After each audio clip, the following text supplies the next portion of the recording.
All right. Well, welcome. Thank you all for tuning in for another edition of what we've called Processing the Pandemic. My name is Jamie Hart, one of the pastors here at Crosspoint, and I am here with Erik Rome. Hey, guys.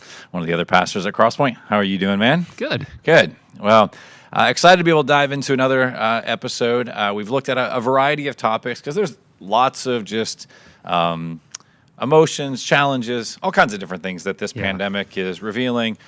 We don't pretend to be the resident experts on, when you and I lived through a pandemic before. Like, this is all new territory. But one topic that we're going to get into today, now that we're what are we, 8-9 weeks into even some of when shelter in place and some of those things first kind of kicked into higher gear a bit. I think this is a fair thing to state. Maybe I'm not projecting on everybody, but I think there's some fatigue right now that we're all feeling. And so we want to explore that topic a bit today. Partly to help us even realize, I'm not the only one. I'm not crazy. Like, there is some real stuff that we're wrestling through. And so just to kind of get us going, like, where are you even seeing that fatigue show up and just kind of everyday living? Like, what are some of the examples? Yeah. So I think there's probably maybe 3 objects that have been the face of our just exhaustion for the past few weeks. So is it my face? Is that?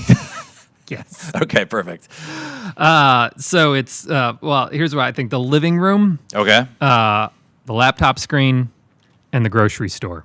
Living room, laptop screen, grocery store. Okay. Yes. So the living room, I think, has become a place of exhaustion for us because a lot of us are working from home now. If we have young kids who are used to being in school, they're home as well. And when the pandemic first started, and you found out that you were going to be at home for who knows how long, long period of time, there was, for a lot of people, this initial excitement around it of, well, I've got all these projects that I've been wanting to do. I've got, a TV show that I've always been wanting to get caught up on. There were kind of this space now suddenly to do all of these things that you didn't seemingly have the time to do before. Right. And after a couple of weeks, that for the most part dried up. And so this sense of boredom kind of sunk in for a lot of people of, well, now what? Mm-hmm. How long is this going to last? And, I can't watch Tiger King again. I haven't watched it. I probably wouldn't recommend watching it, actually. But then there's another sense where not only have we kind of, we've used up all of our kind of rainy day projects in the first couple of weeks, but then there's also this sense where we're just cooped up in our home. We're meant to have different social spaces in our lives where we interact with people. So normally, if you're someone who works, you have your home space where you interact with your family. Then you go to work where you interact with your coworkers. Then maybe you go get a drink afterwards with some of your friends from work. And then you've got, a hobby where maybe you meet up with certain people. And now suddenly, because of the blessing of modern technology, though, where we can do all of that from home, there is zero differentiation in our social interactions with people as far as just environment's concerned. Right. Suddenly the living room is now the place where we see our wife or husband and our kids and our coworkers and our extended family, and we do, virtual happy hour, and all of these things that used to happen in all these different social environments are now happening in, for a lot of people, one room of the home. Right. And so there can be this exhaustion that I'm cooped up, I'm staring at the same 4 walls, and I'm getting tired of this. So that's the living room. The second one, though, that I think we're all experiencing some fatigue from is the screen. There is a very real thing called Zoom fatigue that if you've done more than 4 Zoom calls, you've probably experienced. Yes. A lot of people have started talking about it in the past month. National Geographic wrote a really interesting article on just kind of the neurological impacts of it. But there are some interesting things that just happen in a Zoom call. So for one, on most Zoom calls, you can see your face kind of in the top right-hand corner of the screen, where in a normal social interaction right now, I have no clue what's on my face. Right. Don't tell me what's on my face. But when you're on a Zoom call, suddenly I can see my face. And if I'm being honest, I spend 80% of the phone call just looking at my my face? How's the Right. lighting? Am I in some weird shadow? Right. Where I look like a What's my confidential good informant on side? Yes. Dateline? Yeah, like is something on my face? All that. So you have this intense self-recognition and awareness of yourself that you normally don't have in normal social interactions. Beyond that, there's just a natural delay that happens on Zoom calls for about just under a second from when someone actually speaks it to when I get it on my end. And that delay can cause two things. One, it can make you anxious that the technology's suddenly frozen. Right. But more deeper than that, it creates this sense of anxiety that the person's not really interested in me. Normally, like when you're, face to face with someone, any sort of pause, you can kind of read what's going on in the moment because you've got body language, physical presence, all of that. But when you're making a Zoom call and suddenly there's a 1 second pause, you think, oh, is this person just bored with what I'm saying? It's the longest 1 second Yes, ever. yeah. So insecure in that moment. Yeah. Yes. And so there becomes this natural drive to make yourself feel a little more lively, a little more engaged, offering more of yourself. And it's very tiring because, like I said, you have the normal cues nonverbal cues that you would get that drive a lot of communication are almost entirely gone in a Zoom call. And so it's really disorienting for a lot of people. And then beyond that, there's just a simple fact of looking at a screen over and over for that amount of time, just the wear that it takes on just our eyes and our brain taking kind of the images in and everything, it's very fatiguing. But then the third one, so we had the living room, we got the laptop screen, the grocery store. Okay. As things are slowly starting to open up, little everyday things like going to the grocery store, which used to just be a question of, well, I don't know, do we need groceries? Well, then I guess I'll go to the grocery store. Right. Now, for a lot of people, maybe not everyone has this viewpoint, but for most people right now carries a much more deeper moral significance to them. Everyday decisions about, do I go out in public and do XYZ thing that I used to do before with absolute freedom, now can seemingly carry this sense of life and death with them. Right. Are other people going to be there? Are they going to respect the social distancing guidelines? Are they going to have masks on? What if I forget my mask? What if, someone comes up to me and, wants to shake my hand who I know? And there's all these small decisions that are now charged with a deep life and death significance that they weren't meant to have before. And so people, philosophers and academics who research this is what they call moral fatigue, which basically means when these small everyday decisions get charged with life or death significance, we can only process so many of those every day before we just get exhausted thinking, I just don't want to go anywhere. I don't want to do anything. I'll just, stay here, doing my Zoom work call and virtual happy hour and then Skyping my grandparents all in my living room. And this will be my existence right now. And so for a lot of us, especially if you're a stay-at-home mom with kids who are home right now from school, it can be a very exhausting time. But I think all of this is really, it could be one thing to just say, all right, well then, block your image, from yourself on Zoom, space out a little bit more your calls. Like there are some practical, kind of life hacks that could help with some of this, and it will help a little bit. But I think all of these things are really what they're reminding us in that moment, if we're aware of it or not. Anytime I'm on a Zoom call right now with a friend, though I'm generally not aware of it, part of what's exhausting in it is it's reminding me of the world that we had 2-3 months ago that we've now lost right now. And we may never fully recover to a certain degree. And so really what's going on underneath, the fatigue of being at home all day, the fatigue of trying to do, endless amounts of Zoom calls, the fatigue of wondering, do I go to the grocery store? Do I go to the park? Do I go, to my friend's house right now? There's really a grief fatigue. And this gets back to kind of what we talked about in week 1, that with COVID, there is this loss of what we had before and what we thought we were going to have in the future, Right. even just the near future. Oh, yeah. And it's really this grief fatigue that I think ultimately things like Zoom and staying at home and kind of the moral questions we have right now with where to go and what to do, I think they're ultimately pointing to this deeper fatigue we have of grieving some of the things that we've lost. And so Sure. as you kind of think about that, what are some of maybe just if we're looking at this deeper fatigue kind of down in the core of who we are, what are some of the ways that you see that affecting just day-to-day life for us?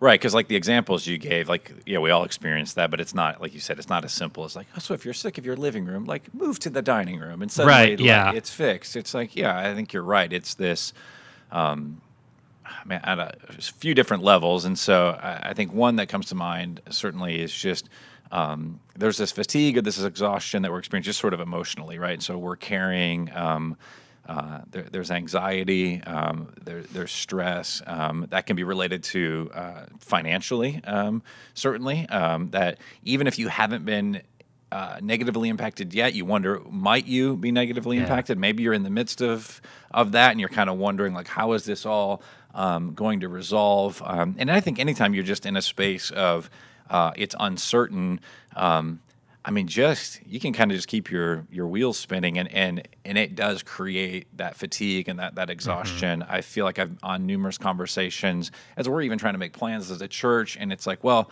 we need this domino to fall first. They're going to communicate, but when you talk to other people who you need information from them, they're like, well, we're waiting from somebody else, and just the uncertainty. It's like, oh my gosh, you just kind of feel emotionally exhausted. And nobody's even doing anything wrong in that. But yeah, it definitely can lead to a fatigue. I think, one of the things I was just reflecting on, I mean, I think even sometimes in that when we have this moment of panic, and we'll talk about it kind of spiritually in a moment, but I was thinking of like Mark chapter 4, if the story, if you recall, it's like the disciples with Jesus are on a boat, and then Jesus goes and takes a nap, and this huge storm comes up, and the waves are crashing against the boat and into the boat, and they're like freaking out, and Jesus is just like chill, and he's just like taking this nap, and the disciples are trying to wake him up, and they respond like, "Don't you care if we drown?" And I think even emotionally, even if we haven't articulated those words to God, and perhaps we have,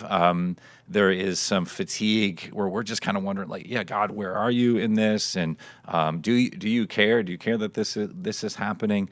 So I think that's one area. I was reading an article a few days ago that came out in the Seattle Times, and it's a pretty sober article. It didn't necessarily offer a ton of hope, but I think it was accurate probably in what it kind of the picture that it was painting. And one of the things they talked about in there is, there's going to be, obviously there's people that are losing their lives from this. There's lots of people losing jobs, like there's that.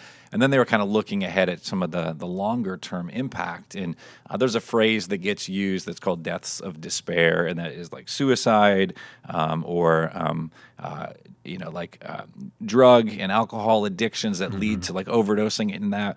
And they were talking about, now, granted, it's all speculation. And even one of the guys who was being interviewed, he's like, I hope 10 years from now we'll look back and say the data was all wrong. Right. But he's like, one study was talking about not related to COVID as far as the actual virus, but that there could be, following it, up to 75,000 additional deaths that are from deaths of despair. And it's like, whoa, well, that's a harsh thing, certainly. But I think their point was there's so many things that we're processing. And so I think even what we're doing right now is just to make sure we're aware of that, that we kind of name some of these things that we're feeling. Because one of the next ones, we're exhausted emotionally, but I also think, and this article certainly spoke to it as well, is that, and we looked at this a couple weeks ago, we're created for relationship. And so I think we're exhausted relationally because we're not able to connect in the same way. As great as a gift, like you said, of Zoom or that kind of thing, we do find ourselves exhausted from that. But it's there's a loneliness, there's an isolation that is happening.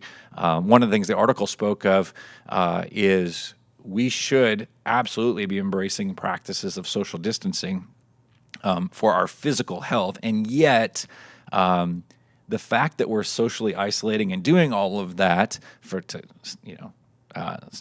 so we help reduce the spread of this. Yeah. All makes sense. All should be embraced. There also is kind of a shadow side to that, is that at the end of the day, we also are created for one another, right? Yeah. And so one of the quotes in here I thought was interesting. It says, social isolation protects us from a contagious, life-threatening virus, but at the same time, it puts people at risk for things that are the biggest killers in the United States: suicide, overdose, and diseases related to alcohol abuse. And not saying that socially distancing is like, well, suddenly that's going to be your story.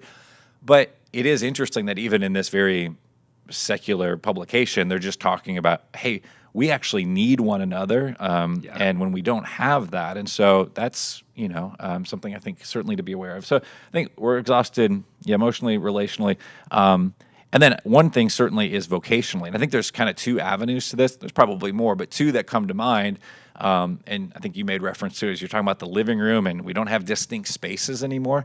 So many people are working from home, which means, I don't know, I kind of start work when I get up, and I kind of work until I go to bed, and there's no clear lines of demarcation. There's no punching a clock. Right. So it might typically be like, okay, eventually I'm going to leave the office or wherever, and I'm going to get in the car, and you got a commute, like something that kind of says, okay, I'm transitioning out of work mode now. And so I think that's leaving people exhausted, certainly. In addition to all the things that then a lot of work is through Zoom calls and all this, you can feel where like, oh, couple months into this now, there's some real exhaustion. The other thing, though, that I think, obviously this is a hard reality and a sad reality, is that because of this, some folks have also lost their jobs or reduced hours and things.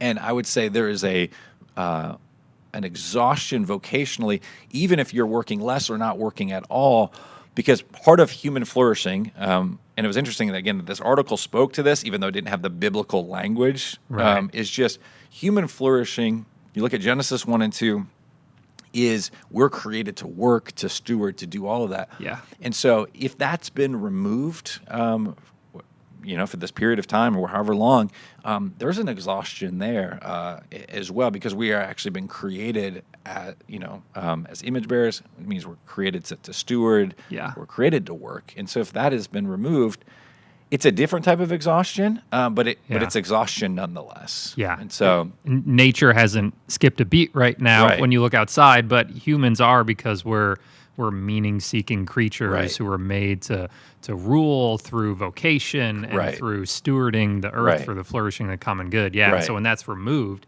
it's removing a part of our created identity. Correct. Yeah, absolutely. And then all of this is sort of tied up, and I think there's an exhaustion sort of on the spiritual side of it.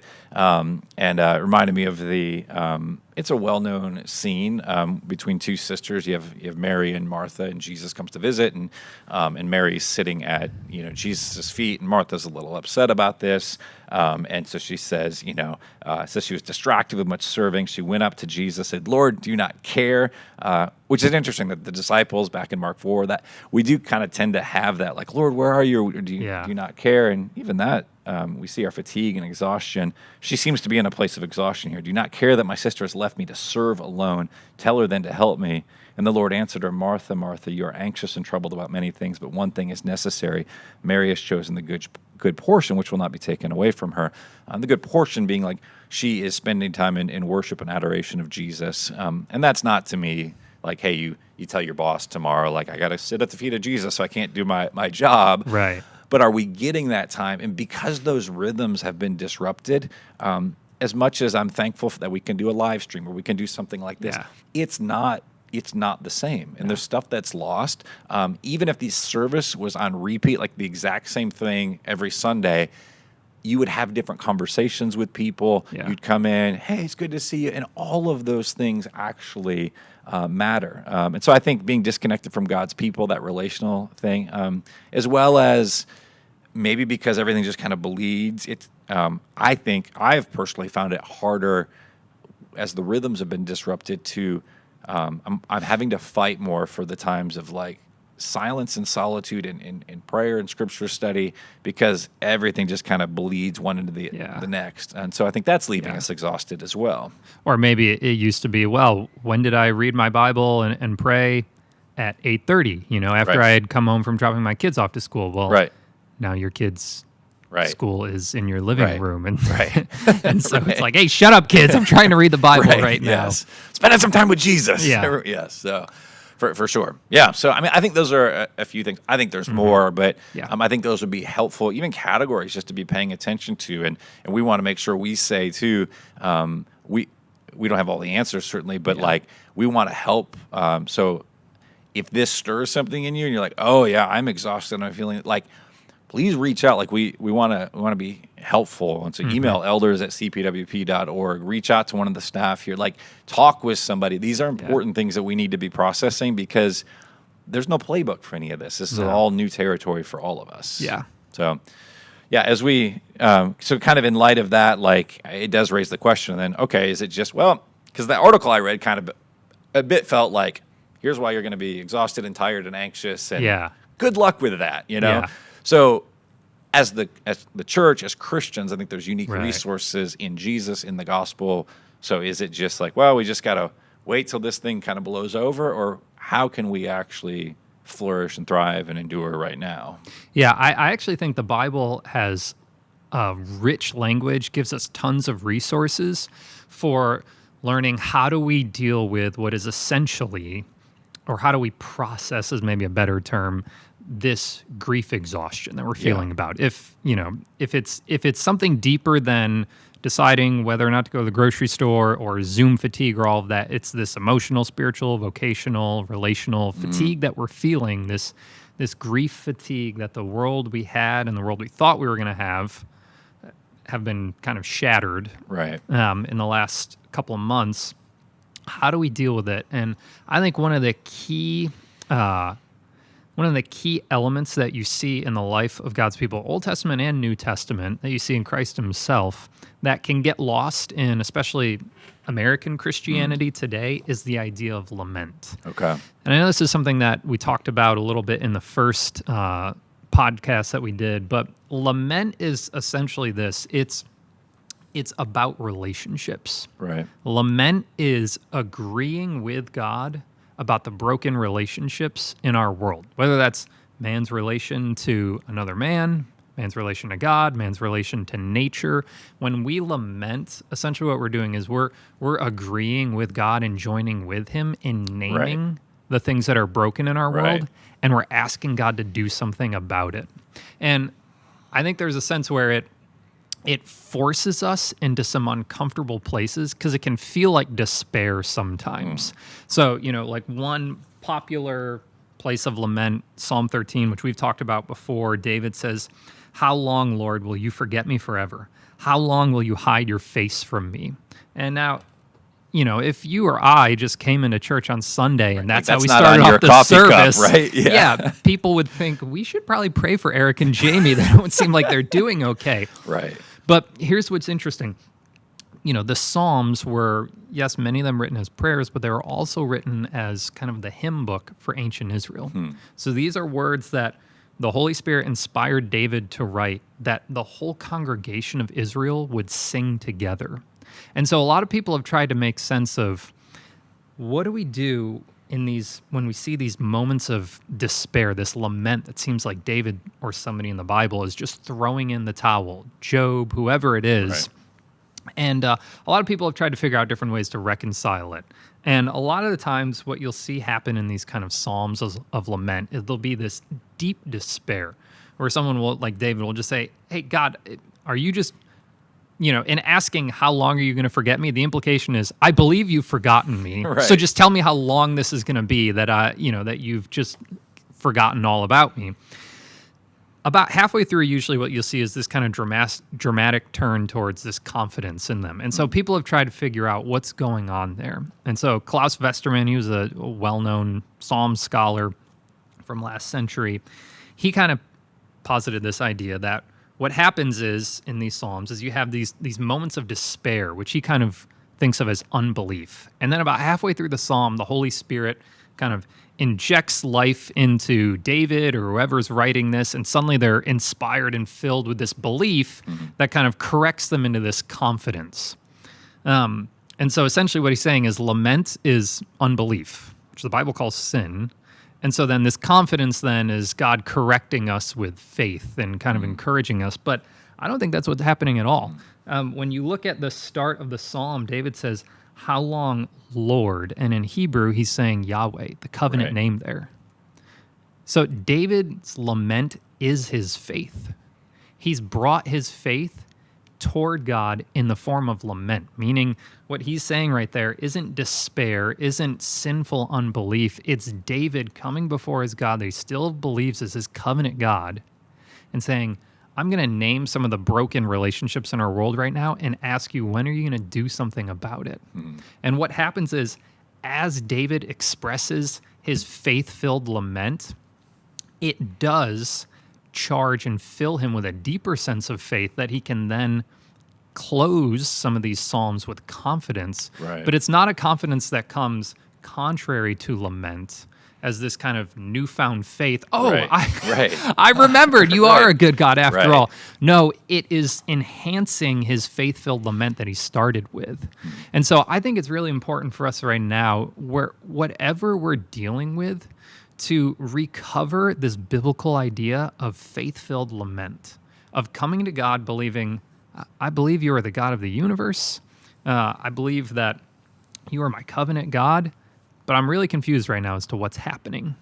And believing that, like in Isaiah 40, that he is a God who longs to bear our burdens, that he calls us to come to him when we're hurting for comfort because he brings it to us in the gospel. And knowing that when we do lament to God, this isn't something that's going to happen in the course of just one prayer session necessarily, but as we bring this faith-filled lament, which seems like a contradiction, but actually we see in the life of David work perfectly in harmony together, he then fills us over time through his Spirit with a deeper confidence in his promises. And I think that's really helpful because I think some of our exhaustion, some of my exhaustion, this grief exhaustion, my hope in it a lot of times is I just can't wait to get back to life as normal, whatever that is. Right. And there are times where I can almost feel God saying to me, Eric, I have something so much greater for you than just normal. You know, life may never get back to normal. And if that's the case as Christians, we should be okay with that because we know in the resurrection, we've got an incredibly bright future. You know, whatever the next 6, 18 months, 50 years look like, we know that God is working towards this new creation, this renewed world, where normal will be living in front of the presence of God, fully conformed in the image of Christ. And so when we lament, and when we take this kind of faith-filled lament toward God, over time, what he does through that lament is actually strengthen our confidence in his promises, which I need right now because as what his promises tell me is it's not bad to want things to go back to normal, but there's a deeper longing that he can Right. satisfy, which is so much greater than things just going back to normal. Right. And actually gives me confidence that if they don't go back to normal, I don't have to be crushed by that because I have this hope of the resurrection and being with Christ and like Christ forever. Yeah, absolutely. Which is a tremendous, tremendous resource. And so I'm thankful that we've gotten a few moments just to remember that. As you were talking, it made me think even just how gracious is our God that, like you said, lament is an act of faith, but that he, in his kindness and his grace, even how he's designed things that's part of what we can bring to him, that he's going to meet us in that place, that he doesn't look at David and reprimand him like, come back to me when you remember how great and mighty and loving I am. He's like, no, you can bring all of that stuff. And yes, the Spirit is going to, oftentimes is at work to like remind us of the promises of God and to instill that confidence. But it's it's a gift from the Lord that we can actually lament, which is amazing. Yeah. And so, church, and whoever's watching this, we just want to encourage you. That is a resource to make use of. And if you're like, well, how do I lament? Here's the reality. All of us have things that we probably like, whether we're complaining or just bemoaning. You can either do that to somebody else, or you can just internally do that, or you can actually bring those things to God in a very raw sort of way and watch what he's going to do with that. And it's like you said, it's an amazing opportunity. It's a great invitation that we have. And so know that we are lamenting with you, but we are not doing that as people without hope. In fact, our lamenting it's all rooted and grounded in the hope of the gospel, and that we can go to Jesus who carries our burdens. He's the one that says, "Come to me, all who are weary and heavy laden, and I will give you rest." And he's not just talking about a nap, right? He's talking about like this deep rest for our souls. And so, praying that you're able to experience that, praying that this time might even help in that. So, well, thank you for that word. I think it's an incredible encouragement. Thank you all for tuning in. Again, please reach out if there's anything that we can be of help with. If you need any immediate care or anything, make sure you go to cpwp.life. There's a card there that says, "I need help," and we would love to help. We'll reach out and help in any way that we can. So hopefully the rest of your day goes well, and we look forward to seeing you online for our Sunday morning service. Have a good rest of your week.